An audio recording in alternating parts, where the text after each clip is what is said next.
আমি মুর্শিদাবাদে জলসা করতে এসেছি, আর আপনারা আমাকে 5-6 জন ভাই যদি আমাকে এখানে স্টেডে মেরে দেন, না হলে রাস্তাতে ইট চালিয়ে যদি মেরে দেন, আর আমি যদি মরে যাই আপনারাকে ছাড়বে? আমার বাপ মা এসে আগে আপনাদেরকে গ্রামবাসী আগে থানাতে ভরবে, থানাতে। হ্যাঁ কি না? সত্যি ভাবিয়েন না যে হ্যাঁ থানাতে ভরবে, ভাবিয়েন। এটা উদাহরণ। অবশ্যই থানাতে ভরবে। কেন বেটা? আমার বেটা বক্তা আজমির হোসেন জলসা করতে এসে তোমরা মেরেছো, মেরে ফেলে দিয়েছো। তোমাদেরকে রাখবো না কেন? যে মায়ের দিল মানবে না, মানবে না, বাবার দিল মানবে না। আল্লাহ যার মেয়ের আমি জান কবজ করবো, সে তো আমাকে বকাবকি গালাগালি করবে, মন্দ বলবে, খারাপ বলবে। সেই সময় আমার আল্লাহ বলল, শোনো আজরাইল শোনো গো, আমি আল্লাহ যা জানি তুমি তা জানো। জোরে বল, আমি যা জানি তুমি তা জানো। ও আজরাইল শুনে না, আমি ওটা বলার তাদেরকে চান্স দেব না।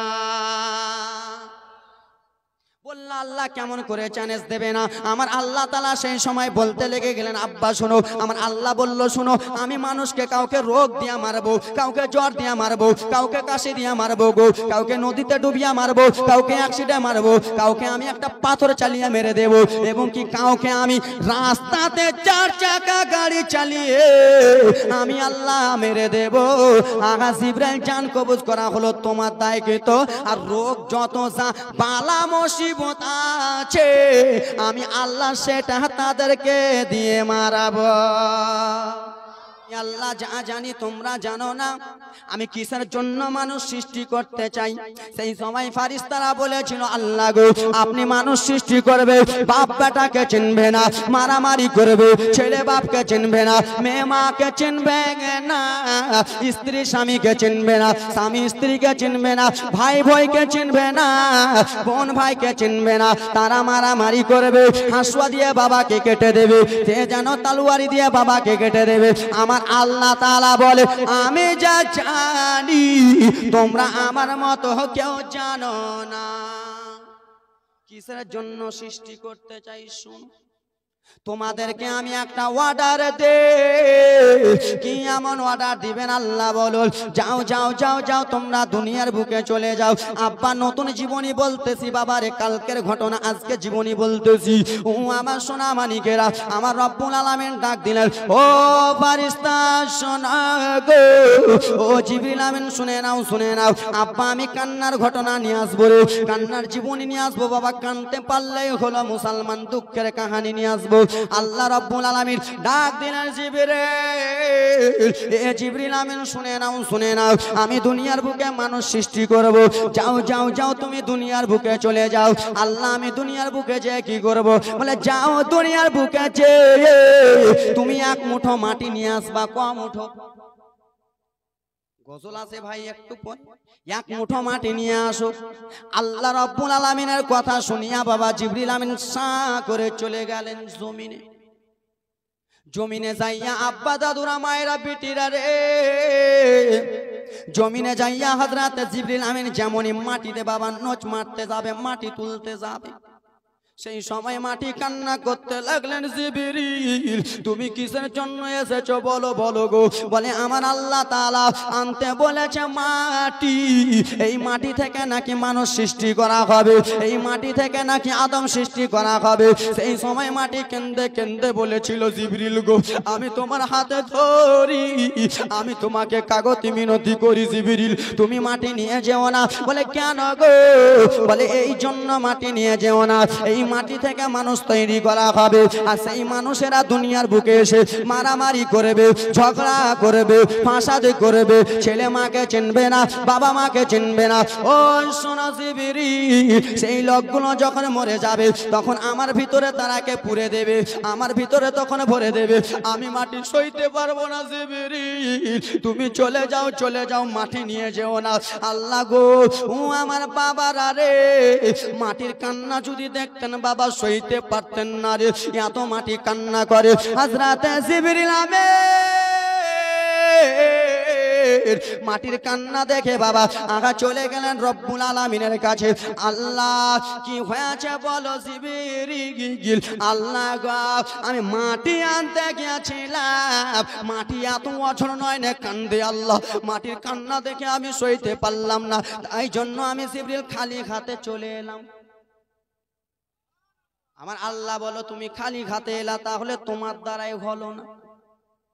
আমার রব্বুল আলামিন হযরতে মিকাইল আলাইহিস সালামকে পাঠালেন, ও মিকাইল যাও যাও যাও যাও চলে যাও, দুনিয়ার বুকে যে তুমি মাটি এক মুঠো নিয়ে এসো, সেই মাটি নিয়ে এসে আমি আদম তৈরি করব। আদম আদম আমাদেরকে বাবা শুনে নাও, জীবনী শুনতেছেন বাবা শুনে নাও।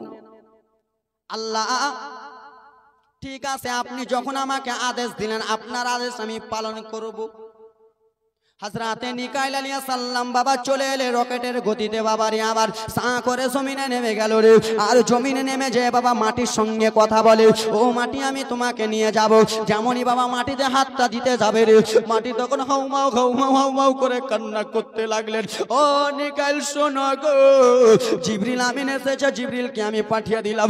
ও মিকাইল আমি তোমার কাছে হাত জোড় করি, কাগতি মিনতি করি, আমি মাটি তুমি নিয়ে যেও না, আমি তাদের জামালা সইতে পারবো না, আমি তাদের কষ্ট সহ্য করতে পারবো না, তারা দুনিয়ার বুকে মারামারি করবে। ওগো মিকাইল চলে যাও, ও আমার সোনা মানিকেরা রে। হযরতে মিকাইল আলাইহিস সালাম মাটির এত অজন্যয়নে কান্না দেখে, মাটি এত কান্না করে বাবা রে। হযরতে বিরাদার মুসলমান মিকাইল আলাইহিস সালাম সহ্য করতে পারলেন না, মিকাইল আলাইহিস সালাম চলে গেলেন আল্লাহর কাছে। আমার রব্বুল আলামিন বলল, ওগো মিকাইল বলো গো, তুমি কিসের জন্য খালি হাতে এসেছো? বলো বলো মাটিটা কোথায়? বলে আল্লাহ মাটি আনতে পারি নাই। বলে কিসের জন্য মাটি আনতে পারে নাই? ওই মাটি থেকে তো আমি আদম তৈরি করব, আদম আদম মানুষ সৃষ্টি করব, তুমি কিসের জন্য আনতে পারলে না? সেই সময় মিকাইল আলাইহিস সালাম বলেছেন, আল্লাহ আমি যেমনই মাটিতে হাত দিতে যাব, মাটি এত কান্না করে আল্লাহ আমি সহ্য করতে পারলাম না, মাটির কান্না দেখতে পারলাম না, মাটির দিকে দেখে আমার মায়া হয়ে গেল, তাই জন্য চলে এলাম। আব্বারা রে আমার সোনা মানিকেরা রে, আমার বক্তব্য বাবা এরকম ঝাড়া নয়, জীবনী বক্তব্য, কিন্তু এটা জীবনী এরকম হবে না বাবা, ঝাড়া হবে, তাই জন্য এরকম নিয়ে যাচ্ছি। যেখানে যেরকম আসবো বাবা খালি অল্পটুকু টাইম দেন আমাকে। হযরত ইসরাফিল আলাইহিস সালামকে আমার রব্বুল আলামিন ডাক দিলেন, ইসরাফিল শোনো গো, মিকাইল চলে গেল, জিবরিল চলে গেল, তারা পারল না মাটি আনতে। ও ইসরাফিল তুমি চলে যাও চলে যাও চলে যাও বাবা। চারজন ফেরেশতাকে কেমন করে বলবে? ঘটনাটা কাসাসুল আম্বিয়াতে লেখা আছে বাবা, দেখে নিবারে বাবা। ও সোনা মানিকেরা, হযরত ইসরাফিল আলাইহিস সালাম নামলো জমিনে, জমিনে নেমে বাবারে আমার যেমনই হাত দিতে যাবে আগা মাটি কান্না করতে লাগলো, আমাকে নিও না নিও না নিও না, আমি এরকম জ্বালা সইতে পারি না বাবা। হযরত ইসরাফিল আলাইহিস সালাম চলে গেলেন, তোমাদের দ্বারাই হবে না, তোমরা তিনজনকে বললাম তোমরা আনতে পারলা না, শেষের সময় কাকে বলবেন বাবা? ডাক দিলেন, আজরাইল শোনো গো, যে আজরাইল ফেরেশতা আমার আপনার জান কবজ করে, সে মেয়ে চিনবে না, যার মেয়ে একটা আছে দেখবে না, কার ছেলে একটা আছে দেখবে না, কে বাবা হারা সন্তান আছে দেখবে না, কে মন্ত্রী আছে দেখবে না, কে মুলবি আছে দেখবে না, কে মাস্টার আছে দেখবে না, কে হাজি গাজি নামাজি আছে দেখবে না রে, কে বিরাদার মুসলমান বাংলা পড়া আছে দেখবে না। আজ রাতে আজরাইল সবাইকে বাবা জান কবজ করে নিয়ে চলে যাবে। আমার রব্বুল আলামিন ডাক দিলেন, ও আজরাইল শোনো গো, একটু আমার কাছে এসো। হযরত আজরাইল আলাইহিস সালাম এলেন, আসার পরে বলতে লাগলেন, আল্লাহ কি বলতেছেন? বলে তিনজনকে মাটি আনার আদেশ দিলাম, তিনজন মাটি আনতে পারলো না, তুমি যাও যাও যাও যাও মাটি আনতে চলে যাও। ও আমার সোনা মানিকেরা রে, সেই ফেরেশতা নেমে গেল। হযরত আজরাইল নামে যাইয়া মাটিতে যেমনই হাত দিতে যাবে বাবা, মাটি কাউমাও কাউমাও করে কান্দে, আমাকে নিও না নিও না আজরাইল গো, তিনজনকে আমি ঘুরিয়ে পাঠালে, আমি কাগতি মিনতি করি, আমাকে নিও না নিও না। সেই সময় বাবা হযরত আজরাইল মাটির কথা শুনলো না, মাটির কান্না দেখলো না, মাটি এত অজন্যয়নে কান্দে রে, সেই মাটির কান্না দেখলো না বাবা। মাটি এক মুষ্ঠ নিয়ে আগে চলে গেল, রব্বুল আলামিনকে বলতে লাগলেন, আল্লাহ কি হয়েছে বলো? আল্লাহ গো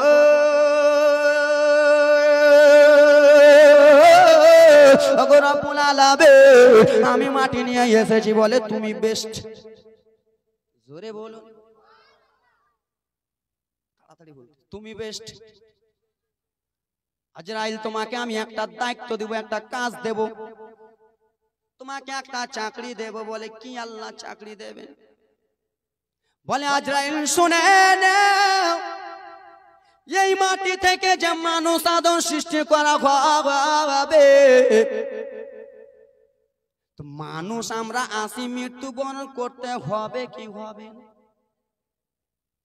ও আজরাইল শুনে নাও, এই মাটি থেকে মানুষ সৃষ্টি করব, সেই মানুষগুলোকে আবার আমি মৃত্যুবরণ করব। আর ওই মৃত্যুবরণটা, ওই রুহুটা যে ছিনিয়ে বার করবা আজরাইল, এটাই তোমার দায়িত্ব থাকিল। জোরে বলুন। এত সুন্দর বলতেছি তাও জোরে বলেন না। ও আজরাইল শুনে গেনাও, কাউরির বেটা তুমি রুহু কবজ করবা, কাউরি স্ত্রীর রুহু কবজ করবা, কাউরি মেয়ের রুহু কবজ করবা। সেই সময় হযরতে আজরাইল আলাইহিস সালাম বলতে লাগলেন, আল্লাহ আমি যার মেয়ের রুহু কবজ করব সে তো আমাকে বকবে, আমি যার ছেলের রুহু কবজ করব সে তো আমাকে গালি দেবে, আমি যার মেয়ের রুহু কবজ করব সে তো আমাকে বকাবকি করবে। হ্যাঁ কি না বাবা? হ্যাঁ কি না বলুন। আপনাদের বুঝতে পারলেন কেন? আর আজরাইলকে আপনার দোষী বলতে পারবেন না। আমার আল্লাহ নিজেই বললেন, কাউকে জ্বর রোগ করে মারবো, কাউকে প্যারালিস দিয়ে মারবো। আজকাল আমরা ওরকম মরি কি মরি না? আমাদের কয়েকদিন বাকি ইন্টারন্যাশনাল বক্তা হযরত আল্লামা মাওলানা জাকির হোসেন চতুর্বেদী সাহেব, মুর্শিদাবাদে অলরাউন্ডার, মালদাতে অলরাউন্ডার, ওয়েস্ট বেঙ্গল অলরাউন্ডার, মুর্শিদাবাদে অলরাউন্ডার বক্তা যিনি জাকির হোসেন চতুর্বেদী, তিনি চলে গেলেন আমাদের কাছ থেকে। বাবা কয়েকটা দিন হলো আল্লাহ তাআলা তাকে যেন ক্যান্সার দিয়ে মেরে দিল।